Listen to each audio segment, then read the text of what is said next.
पाठ 2 ध्वनि तथा वर्ण फोन्स एंड अल्फाबेट्स। मौखिक भाषा का संबंध मनुष्य के मुख से उच्चारित होने वाली ध्वनियों से होता है। लिखित भाषा में इन्हीं ध्वनियों के लिए बनाए गए चिन्ह वर्ण कहलाते हैं। भाषा की ध्वनियों को लिखकर व्यक्त करने के लिए बनाए गए लिखित चिन्ह वर्ण कहे जाते हैं। ध्वनियों के प्रकार। ध्वनियां दो तरह की होती हैं। ध्वनि स्वर, व्यंजन।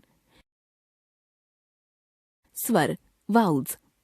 स्वर वे ध्वनियां हैं जिनके उच्चारण में वायु बिना किसी रुकावट के मुख से बाहर निकल जाती है। हिंदी में 3 तरह के स्वर पाए जाते हैं: परंपरागत स्वर, नवविकसित स्वर तथा आगत स्वर। परंपरागत स्वर। संस्कृत से प्राप्त सभी स्वर परंपरागत स्वर कहे जाते हैं। इनका उच्चारण करते समय वायु केवल मुंह से ही बाहर निकलती है। इनके उदाहरण हैं अ, आ, ई, उ, ऊ, री, ए, आई, ओ, औ। इनमें 4 ह्रस्व स्वर हैं तथा 7 दीर्घ स्वर। ये इस प्रकार हैं। ह्रस्व स्वर। जिन स्वरों के उच्चारण में सबसे कम समय लगता है वे ह्रस्व स्वर कहलाते हैं। इस वर्ग में आने वाले 4 स्वर हैं अ, ई, उ तथा री। इन सभी स्वरों में री स्वर के उच्चारण की स्थिति अन्य स्वरों की तुलना में थोड़ी भिन्न है। दीर्घ स्वर। ह्रस्व स्वरों की तुलना में दीर्घ स्वरों के उच्चारण में लगभग दुगुना समय लगता है। इस वर्ग में आने वाले 7 स्वर हैं आ, ई, उ, ए, आई, ओ, औ। री स्वर का उच्चारण। संस्कृत में री का उच्चारण स्वर के रूप में होता था, पर हिंदी में री का उच्चारण स्वर के रूप में समाप्त हो गया है। हिंदी भाषा भाषी लोग इसका उच्चारण र जमा ई री के रूप में करने लगे हैं। इस तरह हिंदी में रितेश तथा ऋचा शब्दों की पहली ध्वनि के उच्चारण में कोई अंतर नहीं रह गया है। जहाँ तक लेखन की बात है, री स्वर युक्त संस्कृत के जो शब्द हिंदी में आ गए हैं उनका लेखन आज भी संस्कृत की ही तरह री स्वर से ही किया जाता है, जैसे ऋषभ, ऋतु, पृष्ठ, कृपा, मृग, हृदय आदि। नवविकसित स्वर। संस्कृत से प्राप्त सभी स्वरों का हिंदी में उच्चारण 2 तरह से होने लगा है। एक, संस्कृत की ही तरह केवल मुंह से वायु बाहर निकालकर तथा 2, मुंह और नाक दोनों से वायु बाहर निकालकर। पहले प्रकार के स्वरों को परंपरागत स्वर कहा गया था। दूसरे प्रकार के स्वरों को नासिकीकृत स्वर, नेजलाइज्ड वाउल्स या अनुनासिक कहा जाता है। इस तरह अनुनासिक हिंदी के नवविकसित स्वर हैं। इनको लिखकर व्यक्त करने के लिए 2 चिन्ह या वर्ण बनाए गए हैं: बिंदु तथा चंद्र बिंदु। बिंदु तथा चंद्र बिंदु लगाने के नियम। जिन स्वर वर्णों की शिरोरेखा के ऊपर स्थान खाली रहता हो, अर्थात मात्रा चिन्ह का कोई भी अंश न हो, उनके ऊपर चंद्र बिंदु लगाया जाता है, जैसे चांद, भांग, गांव, आंख, पूंछ, मूंछ आदि। जिन स्वर वर्णों की शिरोरेखा के ऊपर मात्रा चिन्ह का अंश मौजूद हो तो उस वर्ण के ऊपर बिंदु लगाया जाता है, जैसे गोंद, चोंच, केंचुली, 34, मैं आदि। आगत स्वर। आगत अर्थात आया हुआ। जो स्वर अंग्रेजी आदि अनेक विदेशी भाषाओं के शब्द हिंदी में आ जाने के कारण आ गया है, वह आगत स्वर कहलाता है। यह स्वर हमारे परंपरागत स्वरों में नहीं था, अतः वर्णमाला में इसके लिए कोई वर्ण भी नहीं था। हिंदी में इसके लिए औ वर्ण बनाया गया है और हम औ स्वर वाले शब्दों को इस प्रकार लिखते हैं: ऑफिस, ऑर्डर, कॉफी, डॉक्टर आदि। स्वरों के 2 तरह के वर्ण। हर भाषा में व्यंजनों का उच्चारण हमेशा स्वरों के साथ मिलाकर ही किया जाता है, परंतु हिंदी में हम न केवल स्वरों और व्यंजनों को मिलाकर बोलते हैं, बल्कि मिलाकर लिखते भी हैं। उदाहरण के लिए पुल शब्द का उच्चारण करते समय न केवल हम प जमा ऊ ध्वनियों को मिलाकर बोलते हैं, बल्कि दोनों को मिलाकर पू के रूप में लिखते भी हैं। इसीलिए हिंदी की वर्णमाला में स्वरों के लिए दो तरह के वर्ण बनाए गए हैं। स्वतंत्र रूप से उच्चारित होने वाले स्वरों के वर्ण, व्यंजनों के साथ मिलाकर बोले जाने वाले स्वरों के वर्ण। व्यंजनों के साथ मिलाकर बोले जाने वाले स्वरों के वर्णों को ही मात्रा चिन्ह कहते हैं। स्वतंत्र रूप से उच्चारित स्वरों के वर्ण अ, आ, ई, उ, री, ए, आई, ओ, औ। व्यंजनों के साथ मिलाकर बोले जाने वाले स्वरों के वर्ण या मात्रा चिन्ह। अ कोई मात्रा नहीं, आ की मात्रा, ई की मात्रा, ई की मात्रा, उ की मात्रा, ऊ की मात्रा, री की मात्रा, ए की मात्रा, आई की मात्रा, ओ की मात्रा, औ की मात्रा, औ की मात्रा। क व्यंजन में मात्रा चिन्हों का प्रयोग। क, का, की, कु, क्री, के, कई, को, कौ। चूंकि अस्वर हिंदी के प्रत्येक व्यंजन वर्ण में मिला हुआ है, अतः अस्वर को मिलाकर लिखने के लिए अलग से मात्रा चिन्ह नहीं बनाया गया। व्यंजन वर्ण को स्वर रहित दिखाने के लिए उसके नीचे हल चिन्ह लगाया जाता है, जैसे क जमा अ, प जमा अ आदि। कुछ और जाने। हिंदी में प्रत्येक ध्वनि के लिए उसका वर्ण तय है और हर वर्ण का उच्चारण तय है, जबकि संसार की अन्य भाषाओं में ऐसा नहीं है। उदाहरण के लिए अंग्रेजी में यू वर्ण कहीं उ के रूप में उच्चारित होता है तो कहीं अ के रूप में, जैसे पुट में उ के रूप में तथा बट में अ के रूप में। ऐसा हिंदी में संभव नहीं है। व्यंजन कॉन्सोनेंट्स।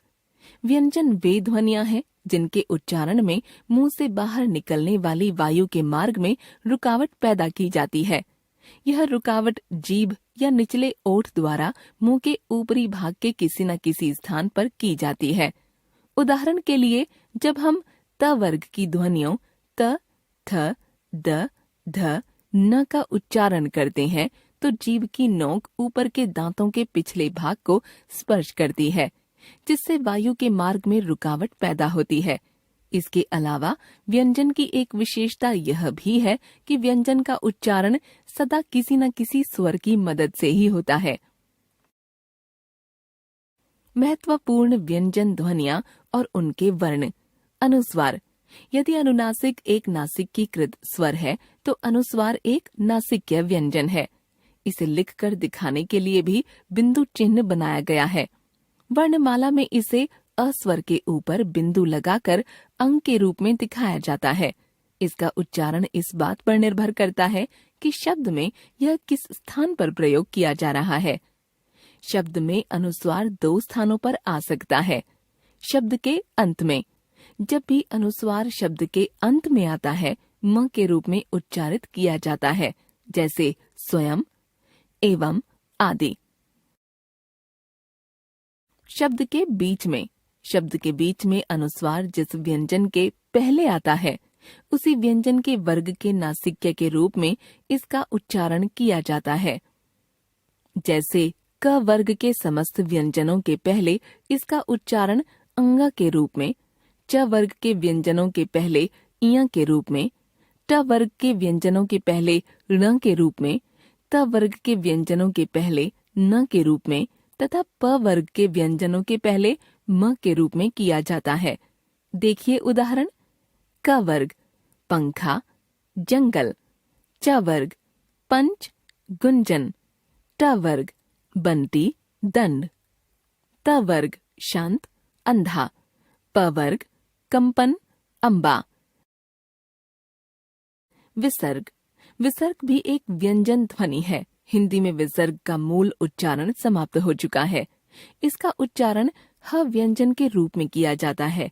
री स्वर की तरह विसर्ग से बनने वाले संस्कृत के जो शब्द हिंदी में आ गए हैं, उनका लेखन विसर्ग लगाकर ही किया जाता है, जैसे प्रायः, प्रातः, अतः, स्वतः आदि।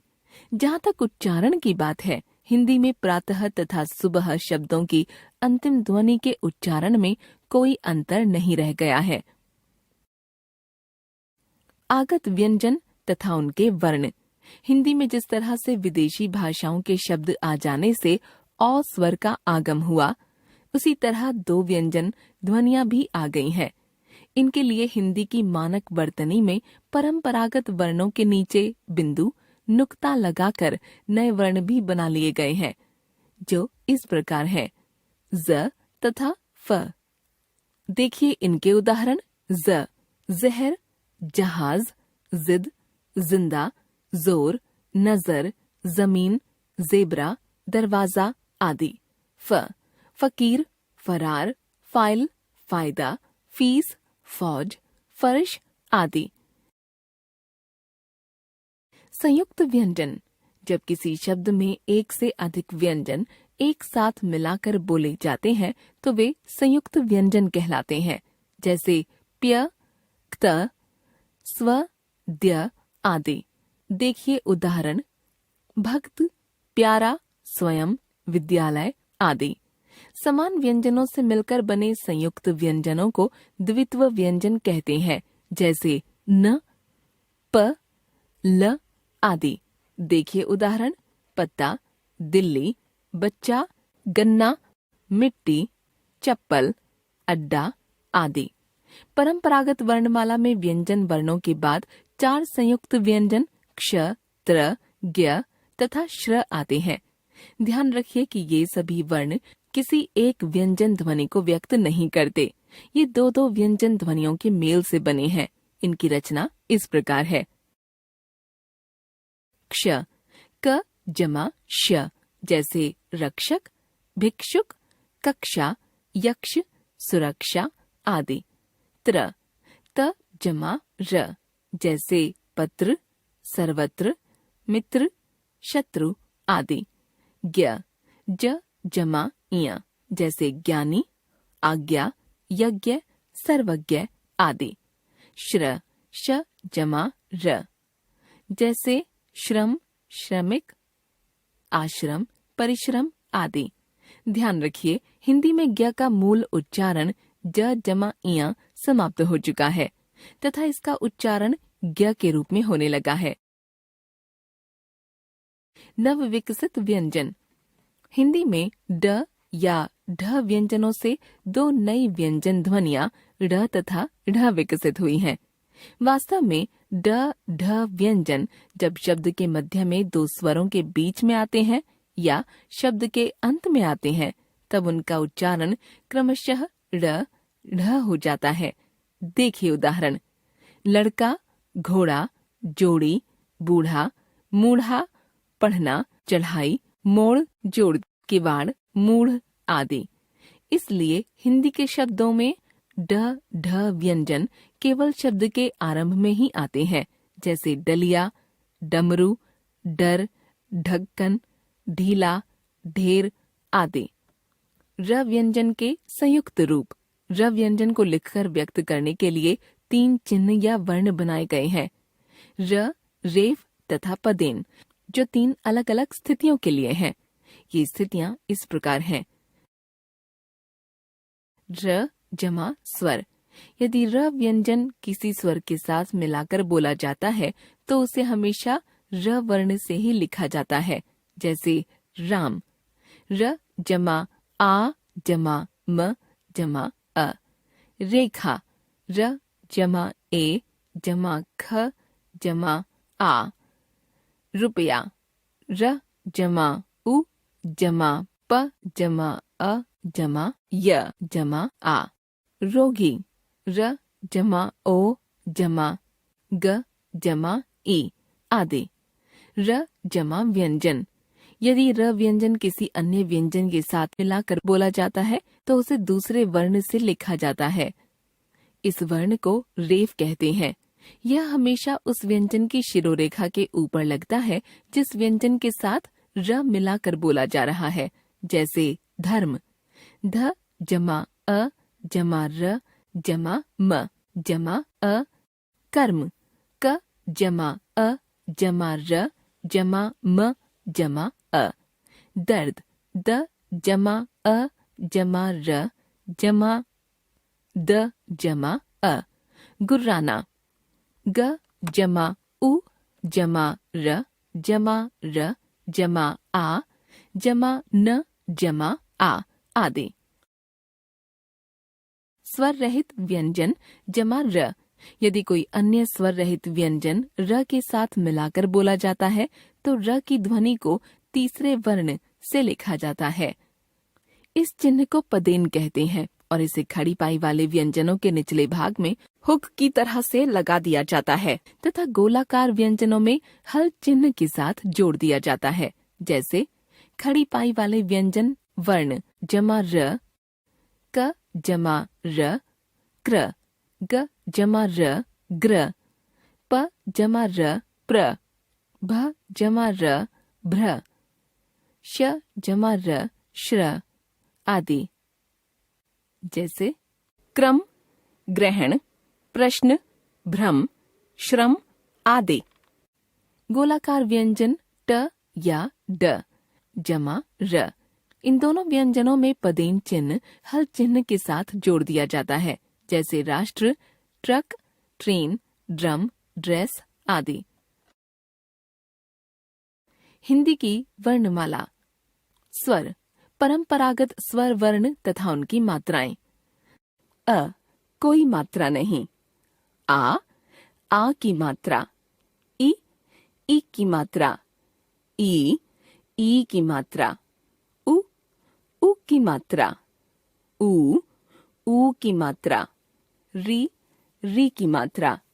ए की मात्रा। आई की मात्रा। ओ की मात्रा। औ की मात्रा। अनुनासिक स्वर आ, ई, उ, ए, ओ।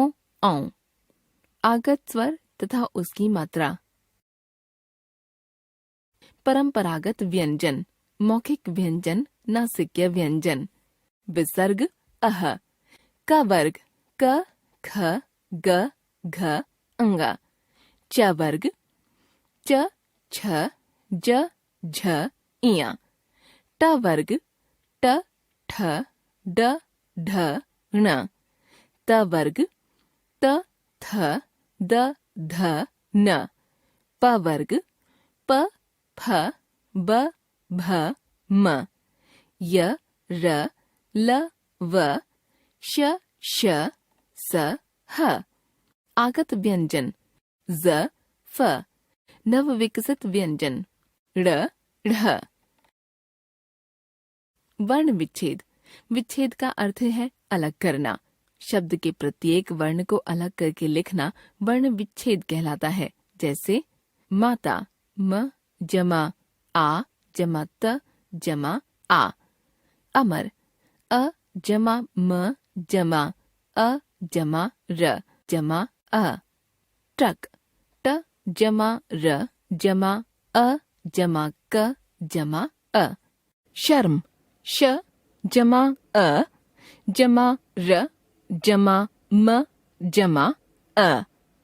चांद च जमा आ जमा द जमा अ। प्रातः प जमा र जमा आ जमा त जमा विसर्ग। रक्षा र जमा अ जमा क जमा श जमा आ। शक्ति श जमा अ जमा क जमा त जमा ई। प्रेम प जमा र जमा ए जमा म जमा अ। बालक ब जमा आ जमा ल जमा अ जमा क जमा अ। अंगूर अ जमा अनुस्वार जमा ग जमा ऊ जमा र जमा अ। श्रद्धा श जमा र जमा अ जमा द जमा ध जमा आ। टिप्पणी अनुस्वार तथा विसर्ग युक्त शब्दों का वर्ण विच्छेद करते समय उदाहरण के अनुसार भाषा में अनुस्वार तथा विसर्ग लिखें और कोष्ठक में दोनों के चिन्ह लगा दें। जैसे संसार, स जमा अ जमा अनुस्वार, जमा स जमा आ जमा र जमा अ। दंगा, द जमा अ जमा अनुस्वार, जमा ग जमा आ। अतः, अ जमा त जमा अ जमा विसर्ग।